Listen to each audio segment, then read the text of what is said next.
Welcome to CareTalk at Health 2019, a special series of CareTalk coming to you from the Health Innovation Conference in Las Vegas. The Lollapalooza of healthcare conferences. That's the one, John. I'm David Williams, President of Health Business Group, and this is John Driscoll, the CEO of CareCentrix. We have with us today Patrick Kennedy, former Congressman and mental health advocate. Welcome, Patrick. Thanks so much for allowing me to come with you. Our pleasure. You say thank you now. We'll see how it is at the end of the show. So Patrick, there's not a lot of conversations about mental health at this conference.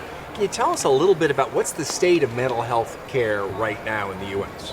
Well, as you know, there's a lot about denial of mental health services because insurance companies don't cover them the way they do medical and surgical issues. And what I got to do when I was in Congress is write the law called the Mental Health Parity and Addiction Equity Act, which is kind of the medical version of a civil rights law. Says you got to treat these illnesses of the brain no differently than you treat other issues. So I would say that is really the focal point for us in pushing that issue out here, but also because everyone's so cost-minded that mental health actually has the strongest case to be made in terms of how it can save the rest of the healthcare system money. As you know so well, John, through CareCentrix, the idea of managing those other ancillary costs that never really get covered, but if you cover them, they actually reduce the total cost of care. That's no more true than in mental health and addiction treatment. But why are people so loath today? I mean, you've got the opioid crisis center of the plate. You've got 18 million people who are survivors of families that have had to suffer through a suicide. Vets, dying every day. Why is this so hard to put in the center? It's so hard because the stigma is so deep and the shame is so great, and our biases, they're implicit biases. We see someone on the street, we see a friend acting weird, we see someone in a meeting. We all have this way of kind of dealing with that, and that is to look the other way. We all know it. We each have family that have suffered from this. We know what that look is, and we get it if you're like me and in recovery. I remember getting that look all the time. It never changed what I did, and it really made matters worse for everyone around me. These are very difficult issues. The thing I would say is if we got in earlier with treatment and intervention, we don't have to wait for people to get into such a desperate shape that they are often hard to bring back, if you will, from that stage 4 illness. And I think what we're seeing here at this conference in terms of technology, early identification, screening, and generally just the sense that it has to be part of the whole health picture, I think that's been a positive.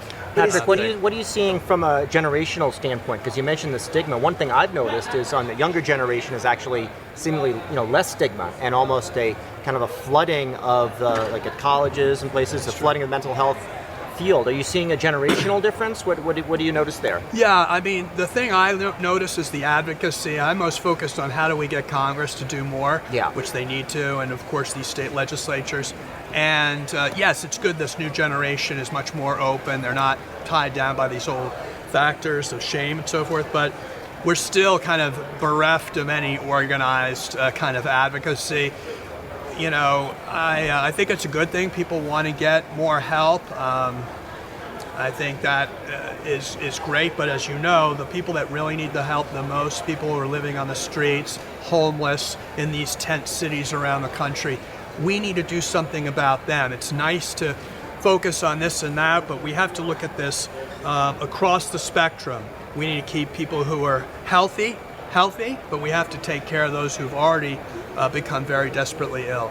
I spoke to one of your favorite types of people here earlier, an insurance executive, and I was talking a little bit about what we talked about that's his favorite type of morning. Person? And he said, has Patrick really thought about how much this is going to cost? Is he willing to think about how we're going to actually pay for all this stuff? What's your answer to the generic insurance response? My answer is, you've got a much bigger back room than I do. And why don't you come up with new methodologies to align financial incentives? Because we all know good mental health works in terms of an ROI, not just in reduction in comorbidities and financial costs to the physical spend, but also the presenteeism absenteeism, disability that comes in the workplace, which, by the way, is never factored in. No. So what we really should ask the question of that insurance exec, how do you add that to your underwriting risk profile when you do work for a big Fortune 500 company and you say to them, I'm going to spend more on mental health because I know that it's going to accrue to your benefit in these other areas. That frankly is going to mean that as a TPA of sorts with a much higher fiduciary, I'm going to do a lot more good for you by spending more because I'll see the return on all of these other indices like greater presenteeism, productivity, and so forth. So, I mean, you're talking about how people need to spend more and it's not at the same level. How well has mental health parity worked out? Are we actually seeing the fruits of it, or has it still not really been implemented? We're very fortunate that obviously after we passed it in 2008, it got adopted into the Affordable Care Act and really blew out that as, quote, essential health benefits. So right. I know there's big challenges now in terms of reining in what is defined as essential health benefits, but in people's minds now, they're getting accustomed to the fact that there's no health without mental health. That's a big game changer for us. That's not to say we've done a very good job at getting it enforced or implemented, but we're still struggling there. At the Kennedy Forum, if people have faced a denial for a mental health claim, they can go on the Kennedy Forum and find the parity appeals process, and they can also look at their parity registry, which is also dubbed don'tdenyme.org. So don't deny me. The whole idea is we want to get... Do I have to put the apostrophe in? We had to get a whole cadre of new people energized as advocates. And I think it's easier to push back when it violates a federal law than to come forward and say, oh, I need mental health treatment. People are going to be like, hey, wait a second, time out. But if you say, listen, I just want what you're giving to cancer. I just want what you're giving to HIV, AIDS, and so forth. How does it compare in terms of dollars? Well, we're spending $6 billion a year to tackle a crisis that's 120,000 die a year, whereas HIV, AIDS, we were losing 53,000 lives, and yet we were spending $24 billion. So literally 1/5 of what we were spending on HIV, AIDS, and yet we're losing twice as many people. And more every day. Patrick, when did mental and physical get disconnected? Because to your point, with vulnerable populations, there's no distinction.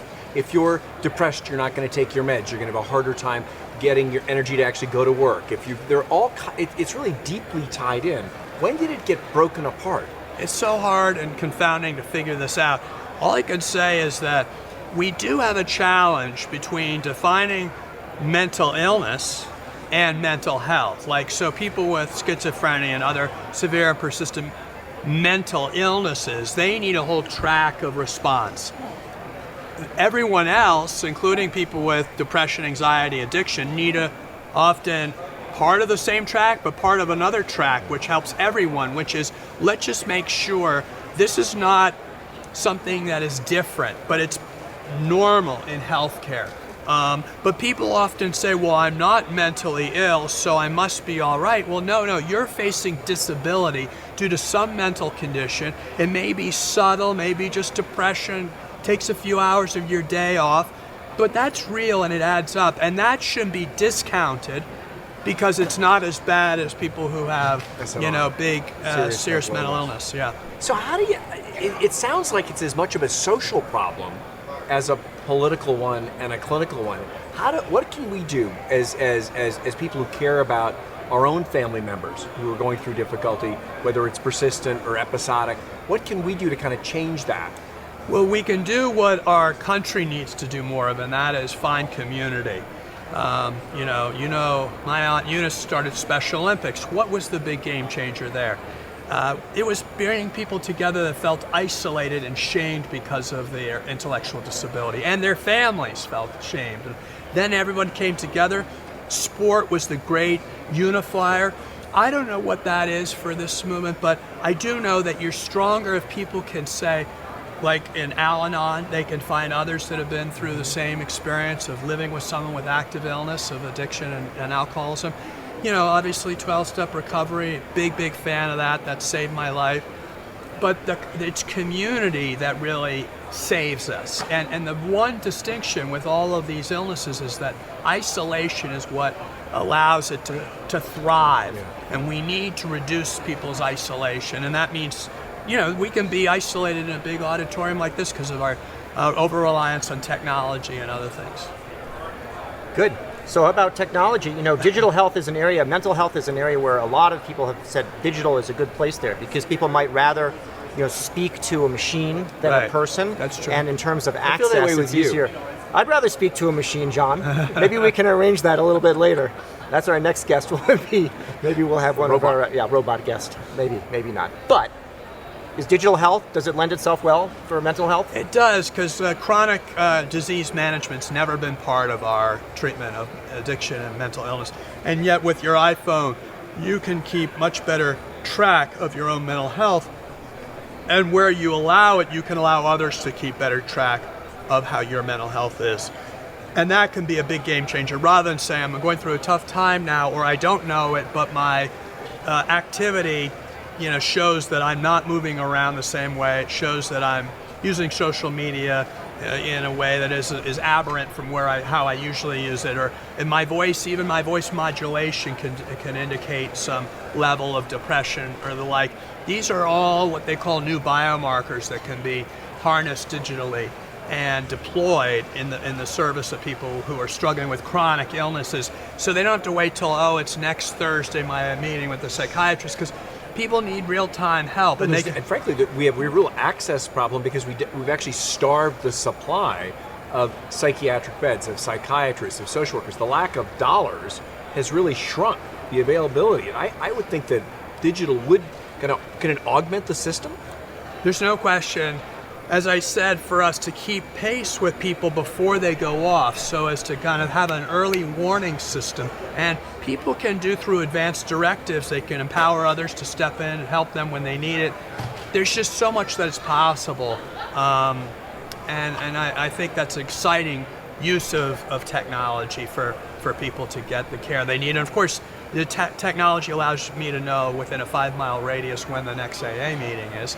And likewise, it can do all kinds of other things in terms of helping people access services through peer support, call centers, and the like. I was really impressed, Patrick. I heard you speak at an employee group in Hartford, and how when you talked about your struggles, it allowed others to open up their hearts, and it changed the temperature in the room about the comfort, about whether you could talk about these issues. Do you think that we should just be also having more honest conversations about what all of our issues are, so that kind of perhaps opens the aperture on how part of the community is a community of pain and stigma that probably accelerates the challenges that we're trying to actually solve? To take it out of clinical and make it personal.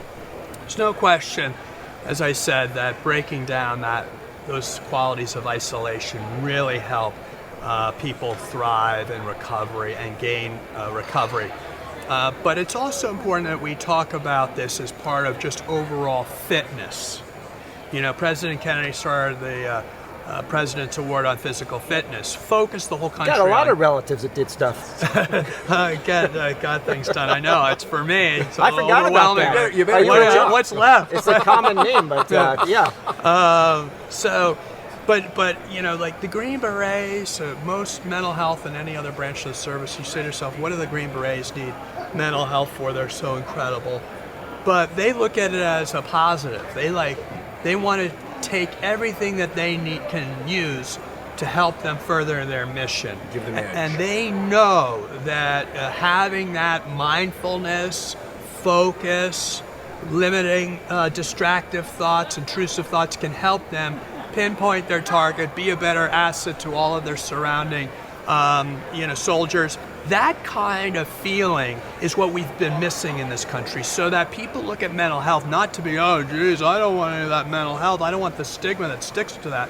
They can say, give it to me because I'm an American and I'm a consumer, guess what, I want more of that mental thing. Strength. I want something that's going to make me more, optimize my life.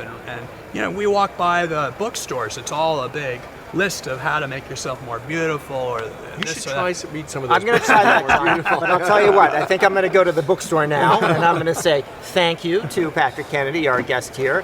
at our CareTalk series at Health 2019 and point out that you can see the entire series There's on even your more. on your YouTube playlist, or you can listen to it wherever you want to listen to your podcast. But most importantly, subscribe to CareTalk so you'll never miss another episode. Subscribe right now. Thank you. Thank you. Thank you, Patrick. Hey there, listeners. Want more Care Talk? There's more to be had in our other episodes, so be sure to look for those and subscribe to Care Talk on your favorite service.